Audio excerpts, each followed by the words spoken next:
Come on, Steve! Come on, just keep running! He wasn't running properly, he was running lopsided, and he kept saying to me, Dwayne, like, what's happened to me, what's happened to me? Just keep running with me, Brad! Come on with me! No, Steve, man! Come on, please!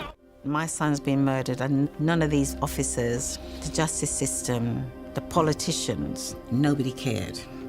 These idiots who have murdered my son had more rights than we did. Hi, my name is Romel Davis. I work for Nottinghamshire Police as a youth outreach worker.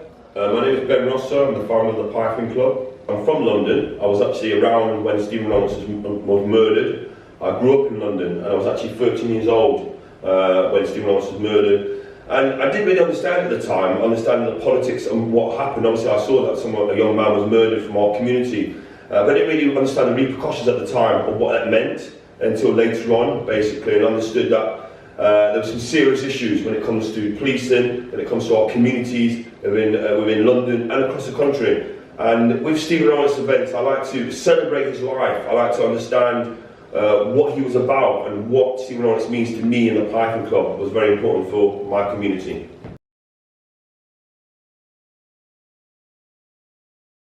I did think about joining as a police officer at that point in my life. I've mentioned it to some family members that I wanted to join the police, and I was called a sellout by them, which is not, that's a common thing to hear.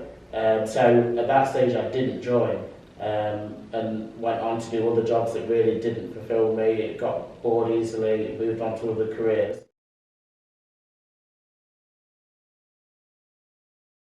If you look at things from the 80s, 90s, and early into the new millennium, it was more likely maybe you would hear certain language being said by police officers or staff, whereas now I think things are a lot more subtle. So some of these things still go on behind the scenes, but it is very subtle. And from what I've seen, when anything has been brought to the attention, they have been dealt with in the most severe way possible. We're supposed to have our trust in them, and we think they're doing a wonderful job. But that's just a joke, because I don't believe they're doing a wonderful job. Them times I was really angry, because all the stories that you've heard of what happened to young black men, and then you begin to think about, had he been white? They would have surrounded the black community, they would have arrested as many black boys as they could, and they would not stop until they get the killer. Being black myself, I've been a victim of racism pretty much all my life, as a lot of people have been. So it's a tough thing to do, and it does feel, it is tough sometimes, because quite often the punishment doesn't fit the crime. So it's just really, it's a difficult thing, because often the police do as much as they can to bring people to justice, but then because of the courts or because of the law, the decisions that are made, sometimes it's not by them, but often it ends up being the police who take the brunt of the criticism when things don't go the way people want it to go.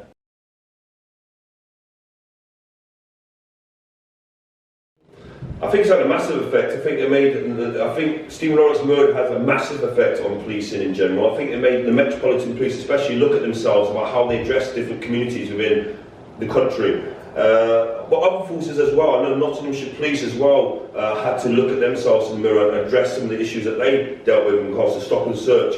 So I think it did make an impact, and I think with these kind of events that we have across the country, I think it really celebrates Stephen Lawrence and what he meant to us, and we need to continue his legacy for the long time coming. There hasn't been a case that has changed the nation the way this one has, certainly, because I think there is a lot of racism out there, and unfortunately there are a lot of people who are losing their lives through no fault of their own. But with this case, it obviously underlines some of those issues around institutional racism, and that the police were pretty much investigating the family and didn't treat the victim of this horrible crime or the family with the respect and dignity that they deserved, which meant that vital evidence was missed, and it took a very, very long time through the passion and drive of the family to actually bring these people to justice. So I think it definitely held the police to account and meant that they've had to change in a lot of ways. So certainly from a police point of view, it's something that we need to keep referring to, We've definitely moved on from 1993, however, we're definitely not getting complacent, and there's a lot more work we need to do to keep building those relationships and getting rid of any rotten eggs that are within our organisation.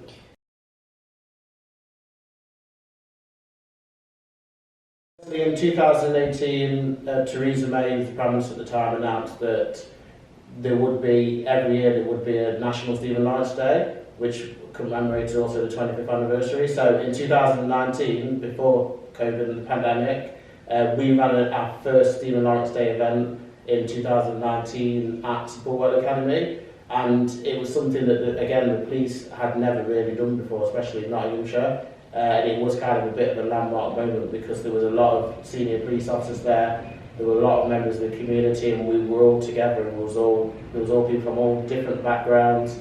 And I think that was where I started to see a little bit of a change, where we did start to build better relationships with our communities. A lot of the stuff we're doing in Nottinghamshire around working with young people, it does tie in a lot to what the Stephen Lawrence Day Foundation are doing as well, around trying to inspire young people, raise aspirations and help people make positive decisions and changes. Because the Stephen Lawrence event for me is about bringing people together, it's about inspiration, it's about positivity. And if we can really do that across the country under the name of Stephen Lawrence, I think it's only great for everyone concerned, especially now, right now, when we've had a COVID situation where people have lost their livelihoods, their jobs, people are struggling when it comes to mental health. I think the Stephen Lawrence events are really important because it really brings us together, celebrating each other's successes and understanding that we're all in this together as one community. In this moment of global unrest, where people of all ethnicities are voicing their protest alongside black people to say we will no longer ignore the racism we all deplore. And that's why we will honour Stephen with humility and embrace all the differences and diversity of our human race, in celebration of all Britain can be. In our families, our lives and our communities. We will make the changes that we need to see. Raising our voices in all we do. We will educate everyone that he is part of all of us too. And we will never forget Stephen Lawrence. Stephen Lawrence Day is 22nd of April 2021. Register at stephenlawrenceday.org and help us create a legacy of change.